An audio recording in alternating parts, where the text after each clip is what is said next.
विद्यार्थी मित्रांनो, सर्वांना नमस्कार. मी प्राध्यापक डॉक्टर विकास विनायकराव सुकाळे, अर्थशास्त्र विभाग प्रमुख, पीपल्स कॉलेज नांदेड. या तिसऱ्या लेक्चरमध्ये आपल्या सर्वांचं स्वागत करतो. स्वामी रामानंद तीर्थ मराठवाडा विद्यापीठ नांदेडच्या BA third year semester 5 paper number DSE ECO first किंवा DSE इकॉनॉमिक्स फर्स्ट हा ऑप्शनल पेपर आहे. या ऑप्शनल पेपरमध्ये 4 पेपर आहेत. 4 पैकी एक आपल्याला घ्यायचा आहे. History of economic thought, mathematical economics, QT आणि इंडस्ट्रियल इकॉनॉमिक्स. या 4 पेपरपैकी पहिल्या पेपरवर आपण चर्चा चालू आहे. हिस्ट्री ऑफ इकॉनॉमिक थॉट्स, आर्थिक विचारांचा इतिहास हा ऑप्शनल पेपर आहे. याला व्यवहारात आपण 9वा पेपर असं म्हणतो. तर या पेपरवरच्या पहिल्या युनिटवर आपले 2 लेक्चर संपले आहेत आणि आता आपण तिसरं लेक्चर घेत आहोत. या हिस्ट्री ऑफ इकॉनॉमिक थॉट आर्थिक विचारांचा इतिहास यामध्ये पहिलं युनिट आहे अर्ली पिरियड. यामध्ये 2 पॉईंट आहेत, मर्कंटायलिझम अँड फिजिओक्रॅसी. तर यापैकी वरच्या लहान फॉन्टमध्ये जो भाग दाखवलेला आहे तो भाग पहिल्या 2 लेक्चरमध्ये झालेला आहे. आणि यानंतर आपण आता हा तिसरा जो भाग आहे हा तर तो फिजिओक्रॅसी हा भाग आपण या ठिकाणी पाहणार आहोत. याला मराठीमध्ये आपण निसर्गवाद असं म्हणतो. निसर्गवादाच्या उदयाची कारणे आणि निसर्गवादाची मुख्य तत्वे असे हे 2 भाग आपण या ठिकाणी पाहणार आहोत. तर पुढे निसर्गवादामध्ये सुरुवात मला या ठिकाणी दिलेली आहे. सुरुवातीचा कालखंड म्हणजे अर्ली पिरियड. हेच फक्त मराठीमध्ये तुम्हाला दिलेले आहे. निसर्गवाद उदयाची कारणे व निसर्गवादाची मुख्य वैशिष्ट्ये. यामध्ये नैसर्गिक व्यवस्था, निव्वळ उत्पादन व संपत्तीचे परिभ्रमण. तर या मुद्द्याचे सुद्धा आपण 3 भाग केलेले आहेत. त्यापैकी पहिला भाग आपण घेत आहोत निसर्गवाद उदयाची कारणे. निसर्गवाद म्हणजे काय आणि निसर्गवाद उदयाची कारणे हा भाग आपण या पहिल्या किंवा या तिसऱ्या लेक्चरमध्ये आपण पाहणार आहोत. आता निसर्गवाद, इंग्लिशमध्ये याला फिजिओक्रॅसी असं म्हणतात. विद्यार्थी मित्रांनो, आपण व्यापारवादाचा उदय आणि व्यापारवादाची समाप्ती किंवा व्यापारवाद कधी संपुष्टात आला याचं विश्लेषण केलेलं आहे. व्यापारवादाचं जसं आपण व्यापारवादाच्या उदयामध्ये मध्ययुगीन काळातली पार्श्वभूमी पाहिली आणि मध्ययुगाच्या विरोधी विचार त्या ठिकाणी निर्माण झाले हे जसं आपण पाहिलं, तसं या ठिकाणी आपण निसर्गवाद पाहत असताना व्यापारवादामध्ये काही त्रुटी होत्या किंवा व्यापारवादाच्या वैशिष्ट्याचा, व्यापारवादाच्या उद्दिष्टांचा सर्व युरोपातील राष्ट्रांना सारखा फायदा झाला का याचं थोडंसं मूल्यमापन करणे आवश्यक ठरेल. आणि या मूल्यमापनावर आधारितच आपल्याला मग निसर्गवादाचा अभ्यास करता येईल. तर व्यापारवाद हा प्रामुख्यानं युरोपमध्ये होता आणि युरोपमधील सर्वच राष्ट्रांना याचा सारखा फायदा झाला नाही.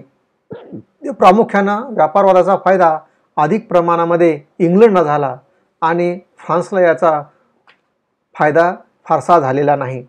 फ्रान्समध्ये या काळामध्ये कोलबर्ट हे अर्थमंत्री होते आणि त्यांनी व्यापारवादाचा पुरस्कार केला.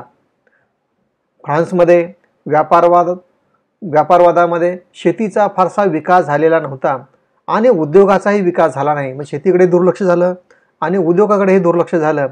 यामुळं त्या ठिकाणी अनेक समस्या निर्माण झाल्या आणि लोकांना असं वाटलं की व्यापारवादाची धोरणे प्रामुख्यानं फ्रान्सला ही निरुपयोगी आहेत. या व्यापारवादा धोरणाच्या किंवा त्याच्या तत्वाचा फ्रान्सला काहीच उपयोग नाही या प्रकारची जाणीव या ठिकाणच्या विचारवंतांना झाली आणि मग व्यापारवादी विचारसरणीच्या ऐवजी इतर विचारांची प्रेरणा लोकांना मिळाली आणि त्या बाजूनं तिथले विचारवंत विचार करू लागले. कोलबर्ट यांनी फ्रान्समधील शेतीचा नाश केला, त्या ठिकाणी उद्योगाचाही नाश केला, असे कोलबर्टवर वेगवेगळ्या प्रकारचे आरोप झाले. त्याचबरोबर फ्रान्समध्ये या धोरणामुळं निर्यातसुद्धा फारशा प्रमाणामध्ये वाढली नाही आणि निर्यात न वाढल्यामुळं सरकारकडे जी संपत्तीची ती संपत्तीसुद्धा वाढली नाही.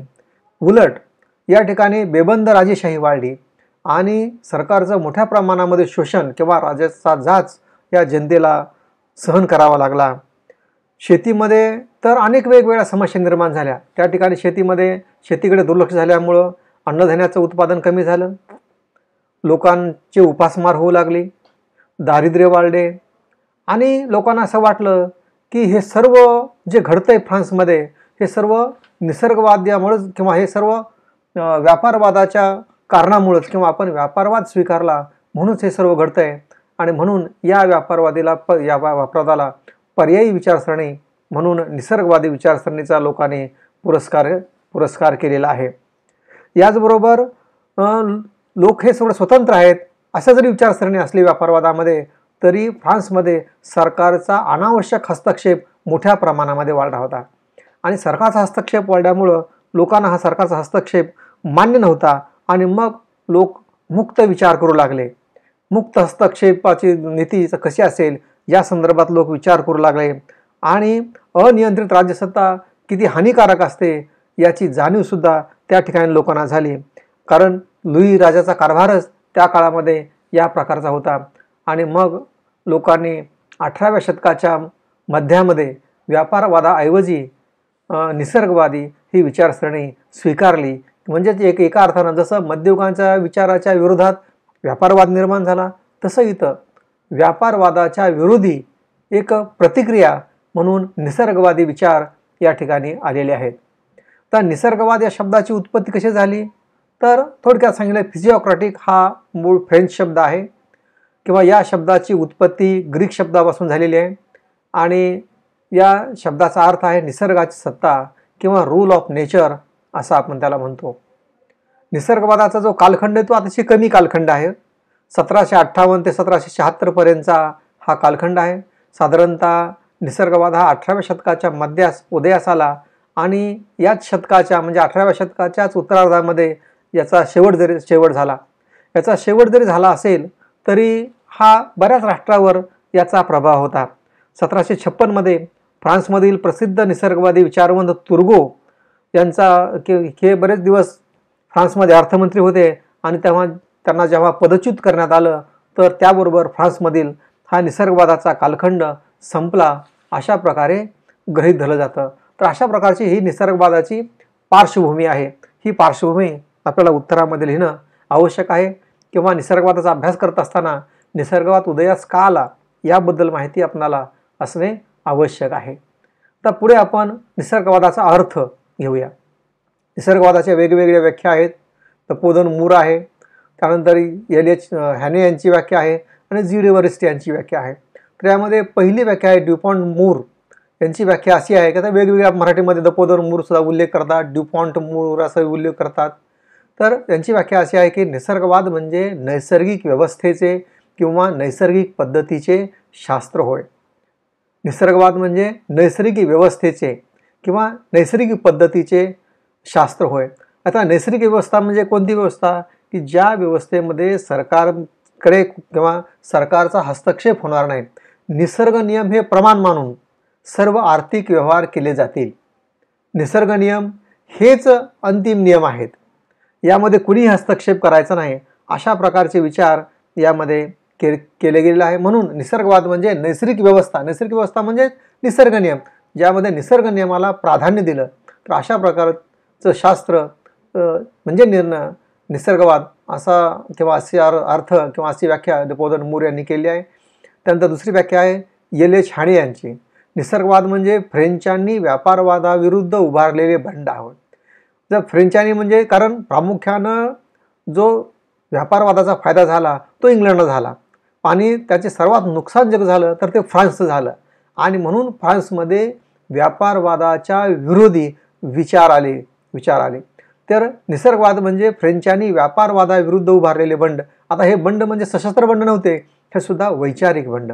निसर्गवादामध्ये जे नवीन विचार मांडले हे नवीन विचार प्रामुख्यानं व्यापारवादाच्या काही प्रमाणामध्ये विरोधी विचार होते आणि म्हणून या विरोधी विचाराला निसर्गवाद म्हणजे फ्रेंचांनी व्यापारवादाविरुद्ध उभारलेले बंड होय असे एच.एल. हॅने किंवा हॅने यांनी व्याख्या केलेली आहे. त्यानंतर तिसरी जी व्याख्या आहे तर जीड व रिस्ट यांची व्याख्या आहे.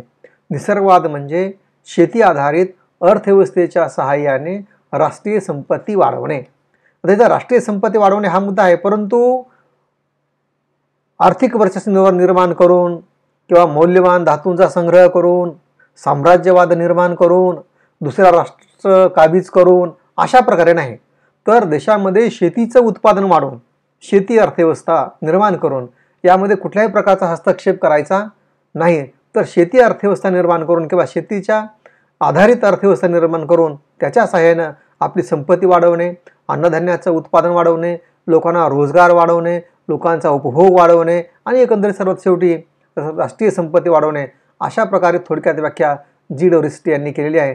निसर्गवाद म्हणजे शेती आधारित नैसर्गिक अर्थव्यवस्थेच्या सहाय्याने राष्ट्रीय उत्पन्नामध्ये वाढ करणे होय. तर अशा प्रकारे या वेगवेगळ्या व्याख्या आहेत. या वेगवेगळ्या व्याख्यामध्ये आपल्याला याचा सार काढावा लागतो की नेमकं निसर्गवाद म्हणजे काय. तर निसर्गवाद म्हणजे अशी व्यवस्था आहे की ज्या व्यवस्थेमध्ये शेतीला महत्त्व दिलं गेलं, शेतीवर आधारित अर्थव्यवस्था निर्माण करण्याचं उद्दिष्ट ठरवलं, तर अशी अर्थव्यवस्था म्हणजे निसर्गवाद होय. याचबरोबर निसर्गवादामध्ये आणखीन एक महत्त्वाचा मुद्दा आहे, तर तो म्हणजे यामध्ये निरहस्तक्षेपाचा स्वीकार केलेला आहे.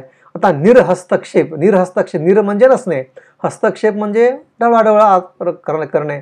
तर राजाने अर्थव्यवस्थेमध्ये हस्तक्षेप करू नये अशा प्रकारची भूमिका या निसर्गवादी विचारवंतांनी मांडलेली आहे.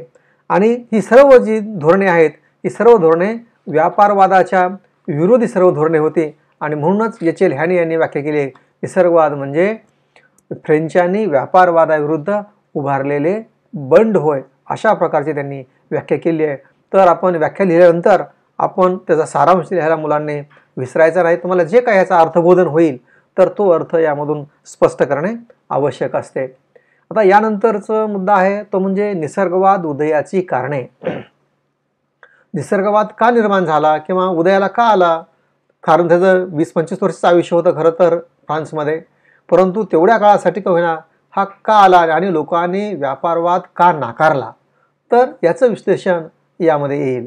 यामध्ये पहिला मुद्दा आपला असं सांगता येईल की लुई राजाचा बेजबाबदार कारभार.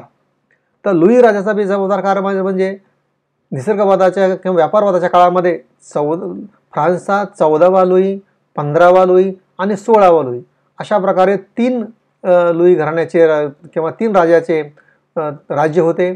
तर या तिन्ही राजाकडून बेबंद कारभार चालू लागेला. लोकांच्या प्रश्नांचा मुळीच विचार केला नाही. यामध्ये 14वा लुई आहे, तर तो 14वा लुई तर फार मोठ्या प्रमाणात विलासी होता, आयशी करणारा होता. त्याने प्रचंड रक्कम खर्च करून, कोट्यावधी रुपये रक्कम खर्च करून आपला एक म्हणजे फ्रँक आपण त्याला म्हणतो, रुपये आपण इथले आणि तिथले फ्रान्सचे, तर कोट्यावधी फ्रँक खर्च करून त्यांनी एक राजवाडा बांधला आणि आपल्या ऐश आरामामध्ये तो जीवन जगला. करोडरूपाने लोकांचा जमवलेला जो पैसा आहे तो सगळा राजवाडा बांधण्यासाठी त्याने वापरला. त्यानंतर 14व्या लुईनंतर 15वा लुई राज्य करू लागला. 15वा लुई सुद्धा चैनी आणि विलासी होता, परंतु यासोबतच तो व्यभिचारी सुद्धा होता. आणि मग व्यभिचारीच्या निमित्तानं मग लोकांवर अत्याचार वाढले आणि या वृत्तीमुळं, व्यभिचारी वृत्तीमुळं राजाचा जो खजिना आहे तो खजिना त्या ठिकाणचा रिकामा झाला. त्याच्या या बेजबाबदार वागण्यामुळं खजिना हा रिकाम झाला. त्यानंतर 16व्या लुईसुद्धा चैनी आणि व्यभिचारी होता, तो मूर्खसुद्धा होता. त्याची पत्नी प्रामुख्यानं फार मोठ्या प्रमाणामध्ये विलासी जीवन जगत होती. लोकांच्या दुःख, लोकांच्या समस्या, लोकांच्या अडचणी याचा अजिबात विचार करत नव्हते. इतिहासामध्ये अशी नोंद आहे की 16व्या लुईच्या घरावर, राजवाड्यावर तिथल्या लोकांनी उपाशी बोलू असल्यामुळे लोकांनी मोर्चा नेला आणि भूक भाकरी द्या अशा प्रकारे त्यांना मागणी केली. आणि तर त्यांनी सरळ सांगितलं की भाकरी मिळत नसेल तर केक खा, म्हणजे if you have not a bread than eat cakes, अशा प्रकारचं उत्तर त्यांनी त्याला दिलेलं आहे. म्हणजे याचा अर्थ काय, तुम्ही केक खा, शिरापुरी खा असं म्हणणं म्हणजे तुम्ही उपाशी मारा, मला तुमचं काही देणं घेणं नाही, असा अर्थ त्यामधला अभिप्रेत आहे. तर अशा प्रकारचा हा लुई घराण्याचा कारभार फ्रान्समध्ये होऊन गेला. आणि मग लोकांना वाटलं की हे सर्व आपण याला अधिकार राजाला का मिळाले, तर हे सर्व अधिकार राजाला आपण व्यापारवादी विचारसरणी स्वीकारली यामुळे हे सर्व अधिकार मिळाले आणि म्हणून त्यांनी याला विरोध करायला सुरुवात झाली आणि निसर्गवादाचा उदय झाला, म्हणजे निसर्गवादाला पोषक वातावरण निर्माण झालं. त्यानंतर दुसरं जे महत्त्वाचं कारण आहे ते जुलमी कर. जुलमी कर म्हणजे जाचक कर, म्हणजे गरज नसताना सुद्धा वेगवेगळ्या वस्तूवर कर आकारला जाऊ लागला. फ्रान्सचा खरं तर मुख्य व्यवसाय हा शेती आहे, परंतु त्या ठिकाणी राजाला अधिकार मिळाल्यामुळं राजानं शेतीकडे दुर्लक्ष केले आणि वेगवेगळ्या वस्तूवर कर आकारून उत्पन्न जमवण्यासाठी सुरुवात केली. खरं तर शेतीचा विकास झाला असता तर सरकारला सुद्धा उत्पन्न मिळालं असतं, परंतु शेतीवर कर लादता आले नाहीत, म्हणून त्यांनी वेगवेगळ्या वस्तूवर म्हणजे वस्तूच्या वाहतुकीवर कर, उत्पादनावर कर, मीठावर कर, त्यानंतर सरदारांचा कर, असे वेगवेगळ्या प्रकारे कर आकारले आणि लोकांना बहुतांश आपल्या उत्पन्नाचा भाग, एकतर उत्पन्नच मिळत नव्हतं आणि जे काय उत्पन्न मिळेल त्यातला बहुतांश भाग हा लोकांना राजाला म्हणजे लुईला द्यावं लागत असे. तर अशा प्रकारचे विविध प्रकारचे वेगवेगळे कर आकारले आणि त्या करामध्ये हे जाचक कर असल्यामुळं लोकांमध्ये मोठ्या प्रमाणामध्ये असंतोष निर्माण झाला. त्यानंतर पुढचं जे कारण आहे ते फ्रान्समध्ये वैचारिक लाट आली. वैचारिक लाटमध्ये म्हणजे 14व्या लुईच्या काळामध्ये विद्येच्या किंवा ग्रंथाच्या व्यापारावर बंदी होती, परंतु नंतर 15व्या आणि 16व्या लुईच्या काळामध्ये ही बंदी काही प्रमाणामध्ये उठली. अनेक फ्रान्सचे लोक इंग्लंडमध्ये गेले. इंग्लंड म्हणजे साहित्य त्यांना वाचायला मिळालं. एकतर इंग्लंडमध्ये शेतीची मोठ्या प्रमाणामध्ये प्रगती झाली होती. तर ही प्रगती कशी झाली, का झाली, याला घटक कोणते कारणीभूत आहेत, हे फ्रान्समध्ये का प्रगती होत नाही, या संदर्भात इथल्या विचारवंतांनी विचार केला. त्याचबरोबर फ्रेंच लोकांनी इंग्रजी या भाषेचं अध्ययन केलं, इंग्रजीमध्ये ज्ञान मिळवलं, इंग्रजी भाषेमध्ये त्यांना विचार लिहिता आले, वाचता आले आणि एक फ्रान्समध्ये वैचारिक नवीन लाट निर्माण झाली. आणि मग त्यांना अशी जाणीव झाली की एक वैचारिक क्रांती झाल्यामुळं की फ्रान्समध्ये प्रामुख्यानं व्यापारवादी विचारसरणीमुळं फ्रान्सचं नुकसान झालं आहे. इथं सुद्धा आपण शेतीचा विकास केला तर आपला उत्पन्न वाढू शकतं, या ठिकाणच्या समस्या कमी होऊ शकतात आणि मग त्यांनी व्यापारवादाऐवजी निसर्गवादी विचारसरणीला पाठिंबा दिला किंवा त्या प्रकारचे विचार मांडण्यासाठी सुरुवात केली. त्यानंतर चौथा जो मुद्दा आहे तर तो इंग्लंडमधील शेती क्रांतीचा प्रभाव. इंग्लंडमध्ये म्हणजे फ्रेंचचे अनेक लोक इंग्लंडमध्ये गेले, त्या ठिकाणी शेतीची प्रगती त्यांनी डोळ्यांनी पाहिली वाचण्यापेक्षा. ही प्रगती का झाली, कशी झाली हे सर्व पाहिलं आणि त्यांनी फ्रान्समधील शेतीचा अभ्यास केला. फ्रान्समध्ये सुद्धा शेतीचं उत्पादन वाढू शकतं, या ठिकाणच्या अन्नधान्याची समस्या सुटू शकते, कमी होऊ शकते, असा विचार त्यांच्या मनामध्ये आला. तर आणि यामुळं मग त्यांनी व्यापारवादाला विरोध करून निसर्गवादाला चालना दिली, निसर्गवादी विचाराची जोपासना केली. तर इंग्लंडमधील शेती क्रांतीचा प्रभाव हे सुद्धा निसर्गवाद उदयाचं एक महत्त्वाचं कारण आहे. त्यानंतर अनावश्यक युद्धे. आता अनावश्यक युद्ध म्हणजे कोणाचे, हे व्यापारवादी काळामधील अनावश्यक युद्ध. व्यापारवादी काळामध्ये फ्रान्सच्या राजाकडून किंवा वेगवेगळ्या राजाकडून अनावश्यक युद्ध झाली. ही युद्ध कशासाठी झाली तर या काळामध्ये साम्राज्यवादाचा पुरस्कार केला गेला होता आणि प्रत्येक राजाला असं वाटलं की आपल्या देशातील उत्पादनाची साधनं कमी असतील तर आपण मग दुसरं राज्य काबीज केलं पाहिजे, दुसऱ्या राज्यामधील आपण कच्चा माल आयात केला पाहिजे किंवा कच्चा माल घेतला पाहिजे, त्याचं शोषण केलं पाहिजे आणि मग त्याच्या साह्यानं पक्का माल आपण पुन्हा नंतर त्याच देशामध्ये विकला पाहिजे. तर अशा प्रकारची भूमिका प्रत्येक राज्याच्या काळामध्ये किंवा निर्माण झाली आणि मग दुसऱ्या राज्यावर कब्जा मिळवण्यासाठी, अतिक्रमण करण्यासाठी युद्ध करावे लागले आणि मग या युद्धाला खर्च येतो, पैसा लागतो आणि मग त्यावर पुन्हा वेगळा खर्च वेगळा कर. तर अशा अनावश्यक युद्ध व्यापारवादाच्या काळामध्ये निर्माण झाली आणि लोकांना वाटलं की हे राजाला अनावश्यक जे अधिकार, युद्ध जे होत आहेत सगळे व्यापारवाद धोरणामुळे होत आहेत आणि म्हणून त्यांनी व्यापारवादाऐवजी निसर्गवाद स्वीकारण्याला प्राधान्य दिलं. त्यानंतर 6वा जो हा मुद्दा आहे तर तो मुद्दा आहे दारिद्र्यामध्ये वाढ झाली. अर्थात प्रामुख्यानं हे सुद्धा फ्रान्सच्या संदर्भातच आहे. फ्रान्समध्ये दारिद्र्यामध्ये वाढ झाली. एकतर फ्रान्समध्ये अन्नधान्याचं उत्पादन कमी झालं, शेतीचं महत्त्व अर्थव्यवस्थेमध्ये कमी झालं, शेतीकडे दुर्लक्ष झालं, लोकांना रोजगार मिळाला नाही आणि मग लोकांना उत्पन्न मिळालं नाही आणि उत्पन्न न मिळाल्यामुळं त्या ठिकाणी लोकांच्या गरजा पूर्ण झाल्या नाहीत आणि मग दारिद्र्य वाढलं. लोकांना आवश्यक गरजसुद्धा अन्न वस्त्रसुद्धा त्यांना मिळत नव्हतं, निवारा त्यांना व्यवस्थित मिळत नव्हता आणि दारिद्र्यामध्ये मोठ्या प्रमाणामध्ये वाढ झाली आणि लोकांना वाटलं की हे सर्व व्यापारवादी धोरणामुळं झालेलं आहे आणि म्हणून त्यांनी मग व्यापारवादाऐवजी निसर्गवादी विचाराला चालना दिली किंवा त्याचा स्वीकार केला. त्यानंतर पुढचा जो मुद्दा आहे तो अन्नधान्याचा तुटवडा. आता अन्नधान्याचा तुटवडा यामध्ये आपण पुन्हा आणखीन चर्चा तेच करत आहोत की फ्रान्समध्ये प्रामुख्यानं शेती उत्पादनाकडे दुर्लक्ष झालं आणि शेती उत्पादनाकडे दुर्लक्ष झाल्यामुळं अन्नधान्याचं उत्पादन कमी झालं. अन्नधान्याचं उत्पादन कमी झाल्यामुळं लोकांना अन्नधान्य मिळालं नाही. लोकांची उपासमार होऊ लागली. उपासमार झाल्यामुळं त्या ठिकाणचं दारिद्र्य वाढलं आणि हे सर्व व्यापारवादी विचारांनी केलं असा लोकांच्या मनात विचार आला आणि त्यांनी मग व्यापारवादाऐवजी नवीन निसर्गवादी विचारसरणीचा स्वीकार केला. यानंतर फ्रान्सची प्रगती या काळामध्ये खुंटली कारण फ्रान्समध्ये शेतीचाही विकास झाला नाही, उद्योगाचाही विकास झाला नाही आणि इतर व्यवसायांचा सुद्धा विकास झाला नाही. म्हणजे या सर्व कारणामुळे उत्पन्न कमी झालं आणि जे काही कराद्वारे उत्पन्न मिळत होतं ते उत्पन्न राजा स्वतःच्या उपभोगासाठी म्हणजे 14वा लुई, 15वा लुई आणि 16वा लुई स्वतःच्या उपभोगासाठी हे उत्पन्न वापरत असे आणि यामुळं फ्रान्सच्या प्रगतीमध्ये वाढ झाली नाही. दुसऱ्या बाजूला इंग्लंडची परिस्थिती या काळामध्ये लोकांनी पाहिली. अनेक लोक इंग्लंडमध्ये जायचे. इंग्लंडची शेतीमध्ये विकास झाला आणि शेतीच्या विकासावर इंग्लंडने त्या काळामध्ये प्रगती केली. लोकांना असं वाटलं की आपण फ्रान्समध्ये सुद्धा शेतीचा विकास करून प्रगती करू शकतो, परंतु सध्या मात्र अशी प्रगती फ्रान्सची झाली नाही आणि मग लोकांनी निसर्गवादी विचारसरणीचा स्वीकार केला. आणि शेवटचा जो मुद्दा आहे तर तो मुद्दा व्यापारवादाविरुद्ध प्रतिक्रिया. जसं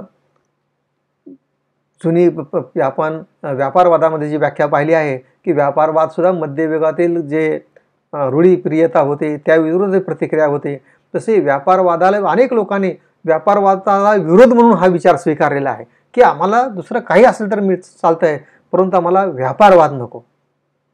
तर अशा प्रकारचं धोरण लोकांनी स्वीकारलं आणि मग व्यापारवादाविरुद्ध अनेक लोकांनी नवीन विचारसरणी स्वीकारली. तर ही नवीन विचारसरणी म्हणजेच कोणती? निसर्गवाद. तर अशा प्रकारे वेगवेगळ्या कारणाने निसर्गवादी विचारसरणीचा स्वीकार लोकांनी केलेला आहे.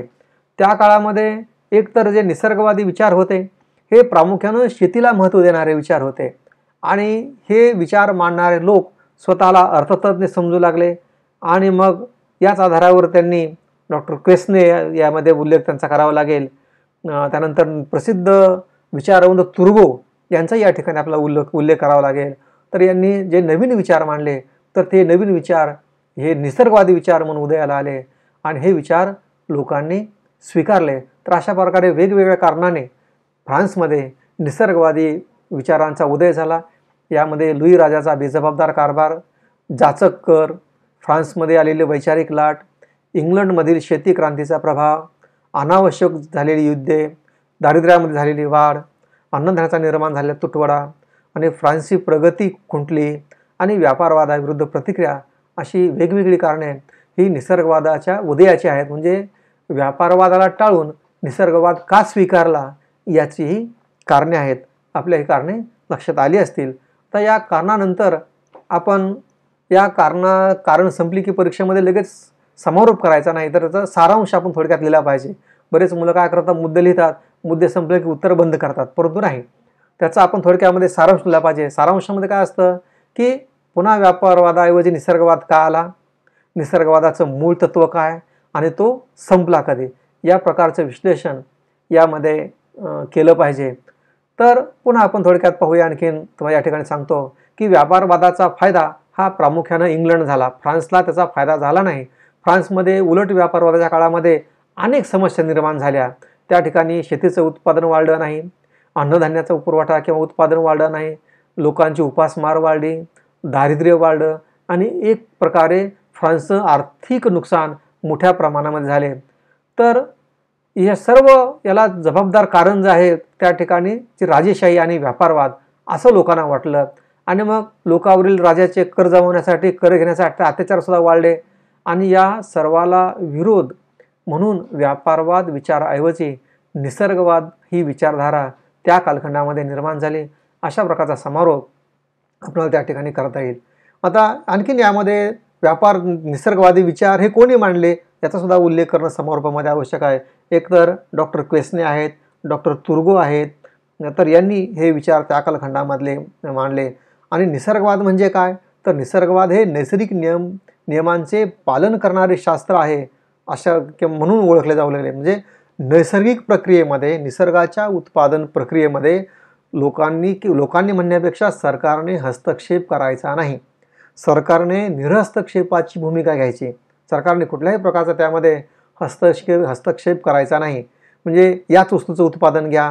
म्हणजे आपण आज अलीकडे व्यवहारात म्हणतो की कोणत्या वस्तूचे उत्पादन करावे, उत्पादन कोठे करावे, उत्पादन कसे करावे, उत्पादनाचे वितरण कसे करावे, या संदर्भात निर्णय हे सर्व मागणी पुरवठ्यामधून ठरले पाहिजेत.